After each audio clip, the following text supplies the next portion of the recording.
Good morning, Americans. This is your favorite alien here on the morning of Wednesday, April 3rd, 2024. And I want to do a somber acknowledgement of where you Americans stand today based on what happened last night. So today's comment, I'm calling it Jimmy Who R.I.P. President Carter, rest in peace. President Carter may not have been one of your better presidents, but he still deserves the acknowledgement that you give other former presidents who passed away. And he passed away last night, and it's been put under the rug.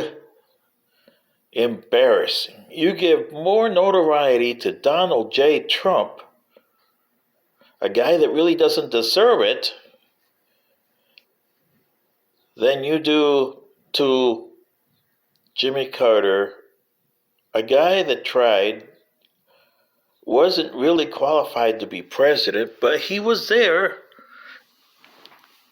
and he didn't understand the world of politics, but he tried. He failed miserably. But then again, he had a better time after being president than he did during his presidency. As a person, Jimmy Carter can be considered a nice guy. Southern to the core and open-minded, happy-go-lucky guy. And yeah, he probably, because he was a Baptist, he probably had a close mind on some things, but he never pushed it. Okay? Even when he was president. He liked the old-fashioned stuff. Jeans, softball. It cost him, though, because he came at a bad time, post-Watergate. When his predecessor, Gerald R. Ford, passed away at age 93, CNN spent 2.5 days on Gerald R. Ford and covered his lying in state in the rotunda and his funeral. Heck, even Richard Nixon, the predecessor of Gerald R. Ford, who resigned the presidency in disgrace, you covered his funeral like he was a president, as you would cover FDR or Abraham Lincoln's funeral if you could. But Jimmy Carter, you covered his funeral like you covered LBJ's in 1973. And you could say, oh, well, Richard Nixon, when he died in 1994, CNN was around. It wasn't around in 1973 when LBJ passed away.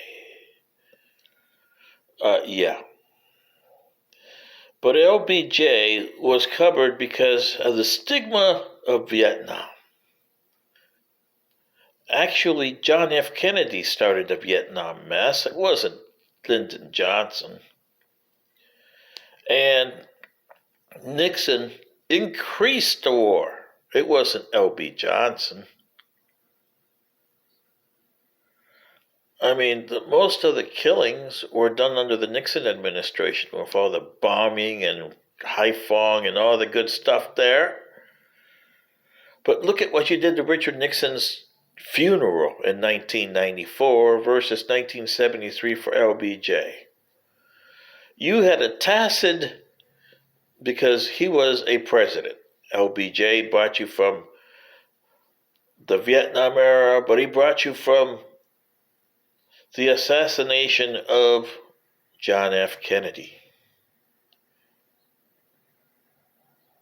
And here we are but you covered him like well, he passed away, people. We have to do what we can, but let's do the little bit that we can. Are you going to do that for Donald J. Trump when he croaks? No, you'll be giving him all the coverage on CNN that you can, like you're doing right now, because he is Donald J. Trump. What are you going to do with William Jefferson Clinton when he croaks? Or Barack Obama?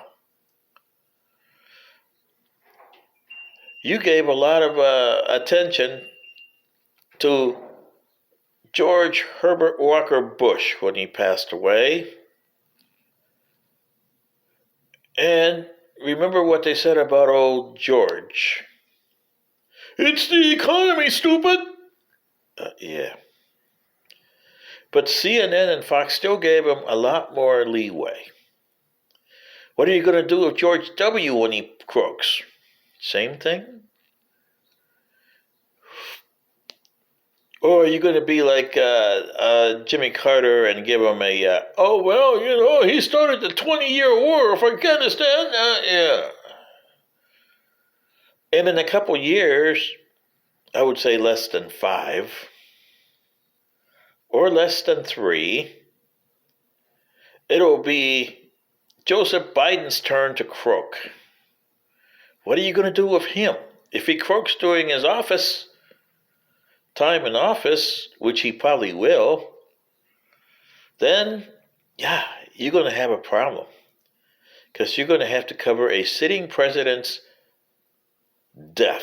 And that hasn't happened since John F. Kennedy, 60 plus years ago. Wow.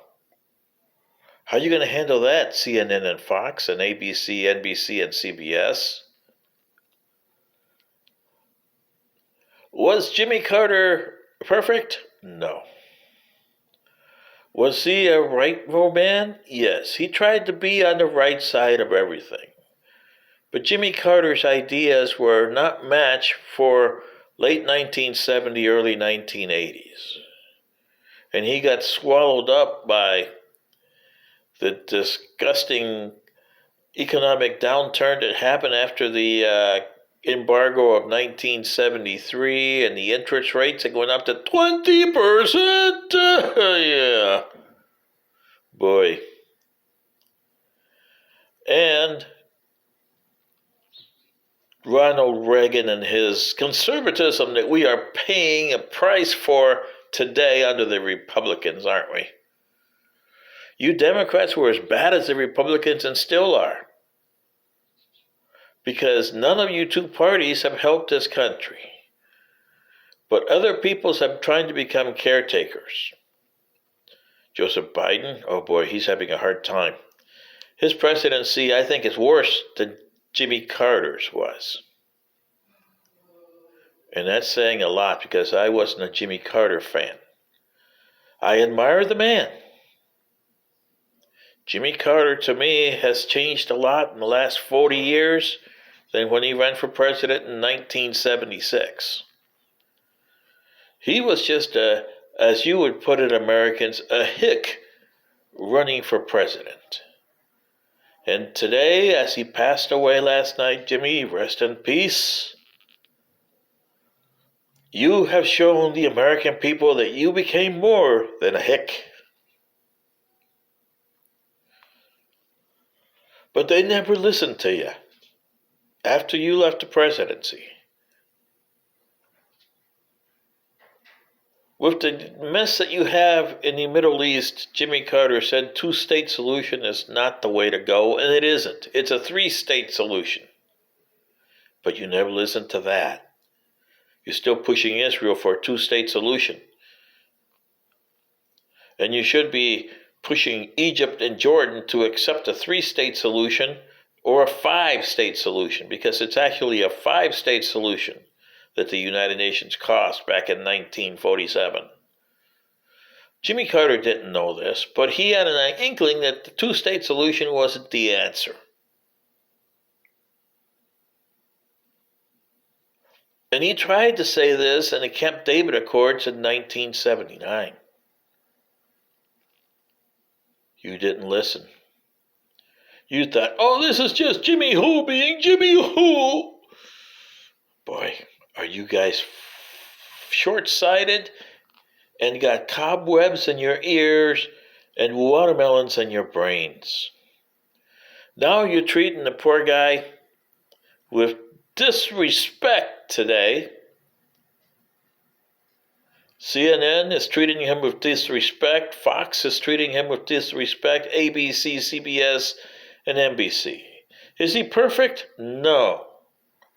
Was he a good president? Well, no. But he was a man who tried his best on what he did. And that you have to acknowledge, which you haven't. This is their favorite alien saying, okay, boss, now that Mr. Carter is up there with you, I say to James Earl Carter, rest in peace, my friend. Good day.